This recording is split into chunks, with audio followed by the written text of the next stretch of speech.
मंडळी, मराठवाड्याचं राजकारण नेहमीच अस्थिर, रंगतदार आणि नाट्यमय राहिलंय। पण यंदा म्हणजे 2025 मध्ये होणाऱ्या स्थानिक स्वराज्य संस्थांच्या निवडणुका या मराठवाड्याच्या राजकीय नकाशात मोठा बदल घडवून आणण्याची शक्यता आहे। कारण मागच्या 10 वर्षांमध्ये अनेक राजकीय भूकंप झाले। महाविकास आघाडीचा उदय, शिवसेनेतील ठाकरे शिंदे गटांची फूट, राष्ट्रवादीतील पवार विरुद्ध अजित गटातील फाटाफूट आणि त्यातच अनेक नेत्यांनी केलेली पक्षांतर, या सगळ्या घडामोडींनी मराठवाड्याची राजकीय रचना पूर्णपणे ढवळून निघाली आहे। आता निवडणुकीच्या तोंडावर नव्या बालेकिल्ल्यांची निर्मिती आणि जुन्यांचं पतन हे दृश्य मराठवाड्यात सहज दिसणार आहे। याच पार्श्वभूमीवर आज आपण पाहणार आहोत संपूर्ण मराठवाड्याचं राजकारण जिल्ह्यानुसार, पक्षनिहाय आणि आगामी निवडणुकांमध्ये कोण काय भूमिका निभावू शकतं याचा सविस्तर आढावा। नमस्कार, मी सृष्टी आणि आपण पाहताय त्याचं काय महाराष्ट्र। मंडळी, मराठवाड्यातलं राजकारण पुन्हा एकदा स्फोटक वळणावर आलंय। कारण काय तर या विभागातल्या 8ही जिल्ह्यांमध्ये राजकीय वलय असलेली पण सध्या शांत असलेली यंत्रणा लोकसभा निवडणुकीत हरली आणि त्यानंतर आता विधानसभा व महापालिका निवडणुकांमध्ये आपली सत्ता पुन्हा प्रस्थापित करण्यासाठी सज्ज होतीये। प्रत्येक जिल्ह्याचं वेगळं समीकरण, वेगळं राजकारण आहे आणि यंदा काही ठिकाणी फारच नाट्यमय राजकीय घडामोडी घडू शकतात। छत्रपती संभाजीनगर म्हणजे पूर्वीचं औरंगाबाद हे मराठवाड्याचं राजकीय केंद्र मानलं जातं। छत्रपती संभाजीनगर सारख्या मोठ्या शहरात ही निवडणूक भाजपाचे मंत्री अतुल सावे, शिंदे गटाचे संजय शिरसाट आणि उद्धव ठाकरे गटाचे अंबादास दानवे तसंच माजी खासदार चंद्रकांत खैरे यांच्या राजकीय अस्तित्वासाठी निर्णायक ठरणार आहे। 115 नगरसेवकांची ही महानगरपालिका जिंकण्यासाठी सगळे पक्ष ताकदीनिशी मैदानात उतरणार आहेत। गेल्या 20 वर्षात हेच पक्ष एकत्र सत्तेत होते, पण आज ते एकमेकांचे विरोधक बनले आहेत। त्यातच MIMचे माजी खासदार इम्तियाज जलील सुद्धा सध्या चर्चेत आहेत। त्यांनी इथं निवडणूक जिंकत आपलं वेगळं स्थान निर्माण केलं, पण लोकसभा आणि विधानसभा निवडणुकीत अपक्षांकडून आलेल्या मतांच्या फटक्यामुळे MIMचं गणित बिघडलं आणि आता महापालिकेसाठी महाविकास आघाडी आणि महायुतीत थेट लढत होणार असल्याची चिन्ह आहेत। त्यातच इम्तियाज जलील महापालिकेवर लक्ष केंद्रित करत असल्यानं MIMला सत्ता पुन्हा मिळवता येईल का हे पाहणं महत्त्वाचं ठरणार आहे। किंबहुना शहराच्या पाण्याचा प्रश्न अजूनही सुटलेला नाही आणि याच प्रश्नावर जनता मतदान करणार आहे। त्यामुळे एकीकडे स्वबळावर निवडणूक लढण्याचा निर्धार असला तरी अनेक पक्षांना आघाडीची गरज लागणार आहे। तर सिल्लोडमध्ये अब्दुल सत्तार यांचं वर्चस्व आजही टिकून आहे। तर पैठणमध्ये सूरज लोळगे यांनी भाजपाच्या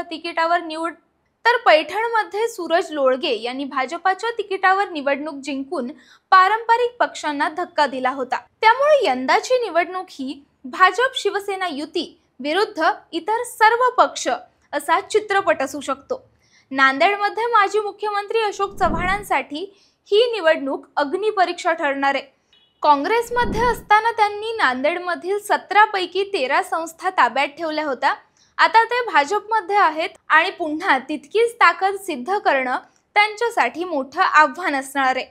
त्यातच काँग्रेसचे पाय कमजोर झालेत, राष्ट्रवादी आणि शिवसेनाही विभागल्या गेल्यात, त्यामुळे मतविभाजन होणार हे नक्कीच। त्यात महायुतीतील अंतर्गत नाराजी आणि स्थानिक प्रश्न, पाणी, रस्ते, रोजगार या मुद्द्यांवर निवडणूक निर्णायक ठरू शकते। जालना जिल्ह्यात शहरातील भीषण पाणी टंचाई ही निवडणुकीचा मुख्य मुद्दा ठरणार आहे। इथं सर्वच पक्षांनी जोरदार मोर्चे बांधणी केली असून मुस्लिम बहुल भागात काँग्रेस राष्ट्रवादीच्या आघाडीला परंपरागत पाठिंबा असतो। मात्र भाजप आणि शिंदे गट या निवडणुकीत मैदान मारण्यासाठी ताकद झोकून देतील।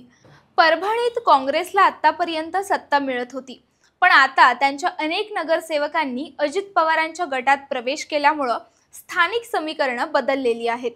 पाथरी, जिंतूर, गंगाखेड सारख्या ठिकाणी प्रस्थापित नेत्यांना आव्हान देणारे स्थानिक उमेदवार उभे राहू शकतात।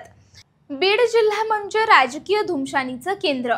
पंकजा मुंडे समर्थक, क्षीरसागर गट, भाजप, शरद पवार यांचे खासदार व आमदार सर्वांचा स्वार्थ, गटबाजी आणि अस्थिर युती यामुळे जिल्ह्याच्या प्रत्येक नगरपालिकेवर वेगवेगळ्या समीकरणांची परीक्षा लागणार आहे.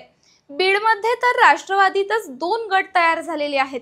एकीकडे बजरंग सोनवणे तर दुसरीकडे संदीप क्षीरसागर. हिंगोली जिल्ह्यात भाजप वर्चस्व टिकवण्याचा प्रयत्न करतोय, तर राष्ट्रवादी व शिवसेनेचे फुटलेले गट आपापसातच भिडणार आहेत. त्यामुळे इथं मतांची मोठी तफावत दिसून येऊ शकते. धाराशिवमध्ये सत्तेचा डोलारा फार अस्थिर आहे. एकीकडे शिवसेनेचा जनतेतून निवडून आलेला नगराध्यक्ष, दुसरीकडे भाजपमध्ये गेलेले माजी नगरसेवक.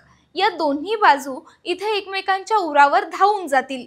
शहरात रस्त्यांची दुर्दशा आणि कचरा डेपोचा प्रश्न प्रचंड पेटलेला आहे. लातूरमध्ये देशमुख विरुद्ध निलंगेकर हे चित्र पुन्हा एकदा रंगतदार होणार आहे. मागील निवडणुकीत काँग्रेसला बहुमत मिळालं होतं, मात्र आता आर्थिक अडचणी, पाण्याचा प्रश्न, रोजगाराचं दुर्लक्ष या मुद्द्यांवर भाजप काँग्रेसला घेरण्याचा प्रयत्न करेल. औसा, निलंगा, अहमदपूर आणि उदगीरमध्ये काँग्रेस, भाजप आणि राष्ट्रवादी अशा तिन्ही पक्षांच्या नेत्यांमध्ये थेट लढती होणार आहेत. तर एकूणच मराठवाड्यातील राजकारण आता नव्या वळणावर आहे. जुन्या वर्चस्वाच्या गडांवर नवे दावेधारक पुढे येत आहेत. पक्षफुटी, पक्षांतर आणि अस्थिर युतींमुळे जनतेचं मत कसं आणि कुणाच्या बाजूने जाईल हे सांगणं कठीण आहे.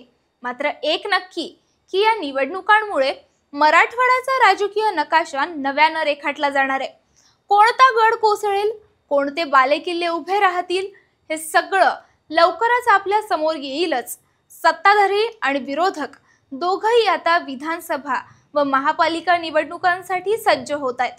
परंपरागत बालेकिल्ले, जातीय गणित, धार्मिक समीकरण आणि नव्या मतदारांचे कल पाहता मराठवाड्यात कोणताही निकाल आश्चर्यकारक ठरू शकतो. आपण याबाबतचे अपडेट वेळोवेळी घेत राहणारच आहोत.